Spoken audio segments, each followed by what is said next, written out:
WhatsApp bro, কী খবর আপনাদের? আসলে আমি প্রতি রাত্রে বেশি খাওয়া দাওয়া করি। যে আমার রেস্টুরেন্টে আমি 4টা 5টা পর্যন্ত আমার রেস্টুরেন্টে আমার আসলে থাকা লাগে।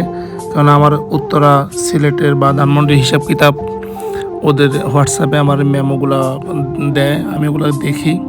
এমনকি হিসাব কিতাব নেওয়া লাগে, সেজন্য আমি বেশিরভাগ সময় আমি রাত্রে অনেক রাত পর্যন্তই আমার রেস্টুরেন্টে থাকা লাগে। তো আমি রাত্রে 10টা 11টা রাত্রের খাবার শেষ করার পরও আমার আসলে অনেক রাত্রে আমার অনেক ক্ষুধা লাগে যায়।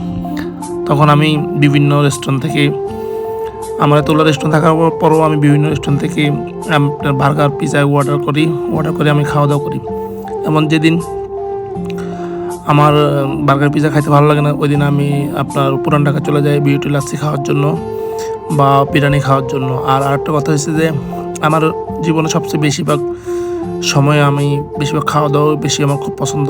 আমি খাওয়া দাওয়া খুব ভালো লাগে, খাওয়া দাওয়া খাইতে আমার এত বেশি ভালো লাগে, যেটা আমি আগেও যে জামা কাপড়ের উপরে আমার খুব শখ ছিল যে আমি দামি দামি জামা কাপড় কিনতাম। আমি জামা কাপড় কেনার পরে আমি এগুলো পরতাম, আমার ভালো লাগতো। কিন্তু এখন বর্তমানে আমার খাওয়া দাওয়ার উপরে খুবই পড়ে গেছে যে আমি খাওয়া দাওয়া ছাড়া কিছুই ভালো লাগে না। আর নিত্য নতুন যে বাংলাদেশের যেগুলো বেশিরভাগ বাংলাদেশের সবচেয়ে ভালো ভালো খাবার যেগুলো, ওগুলোই আমার খুব পছন্দ, যেগুলো একবার আপডেট নতুন খাবার আসে ওগুলোই। আর মাঝে মধ্যে বার্গারটা খুব ভালো লাগে, যে মাঝে মধ্যে স্পাইসি দিয়ে বার্গারগুলো খাইতে আমার খুব ভালো লাগে।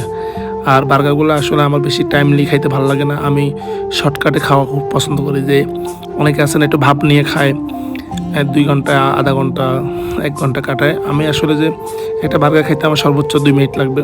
আমার তো ওরকম ধৈর্য নাই যে আমি একটা বার্গারকে অল্প অল্প করে কামড় দিয়ে খাওয়ার জন্য আমি অল্প অল্প করে খাবো। আমার আসলে ওরকম ধৈর্য আমার কখনো হয়নি, আর হইব না। আর এই আরই আপনারা অনেকে কিছু মনে করেন যে আসলে আমি এগুলা জীবনযাপন কীভাবে করি বা কী আসে বিষয়। আসলে আমার নর্মাল জীবনযাপন, আমি কখনো ভাব নিয়ে থাকি না, আমি আমার ভাবের মধ্যেও নাই।